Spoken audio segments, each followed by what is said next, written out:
tous et bienvenue à l'Open Pierre et Vacances qui se déroule à Cannes. Vous voyez derrière moi la croisette. Plus de 313 joueurs se sont réunis pour disputer 3 tournois A, B et C. Nous avons plus de 20 nationalités différentes et point d'orgue qui débute aujourd'hui le match des légendes entre le champion du monde vétéran actuel Anatoly Weiser qui affronte un ancien candidat au titre mondial, 4 fois champion du RSS, 4 fois champion de Suisse, Viktor le Terrible, Viktor Korchnoi, qui a débuté donc avec les pièces noires aujourd'hui.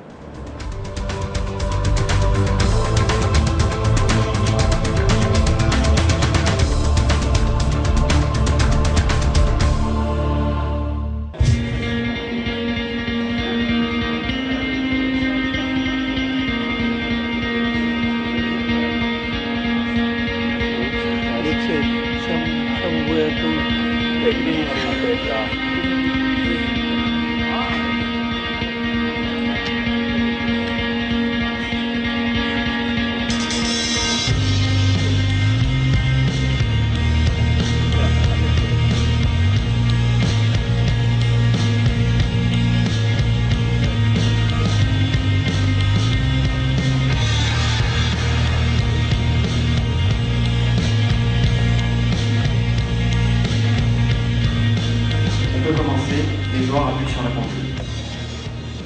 Black push the clock. Jean-Baptiste, bonjour. Bonjour Robert. Tu as 2 points sur 4 dans le tournoi A. Est-ce que tu es satisfait de ton score pour le moment? Non, évidemment. J'ai assez mal commencé.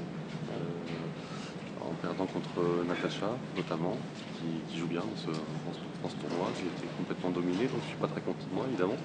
Et puis, voilà, j'ai fait quelques mauvaises parties. Aujourd'hui, j'ai gagné, donc voilà, ça va un petit peu mieux.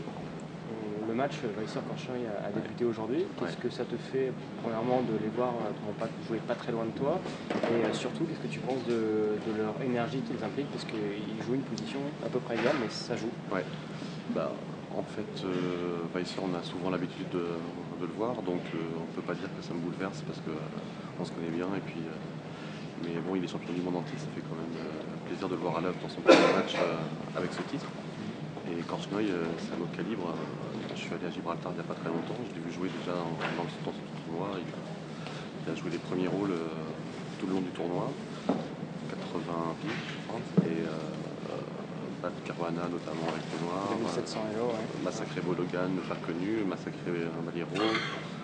Et toujours faire un peu le show à la fin. Parce qu'il engueule ses adversaires parce qu'ils n'ont pas assez bien joué.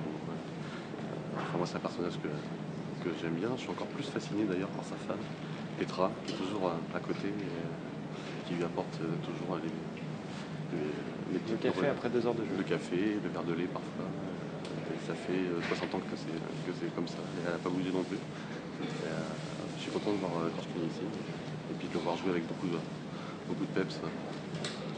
En fait, à Gibraltar, quand il finissait ses parties, il ne rentrait jamais dans sa chambre. Il attendait que la dernière partie du tournoi se termine.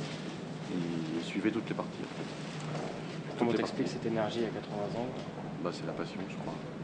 C'est la passion des échecs. Il n'arrive pas du tout à décrocher, puis tant mieux.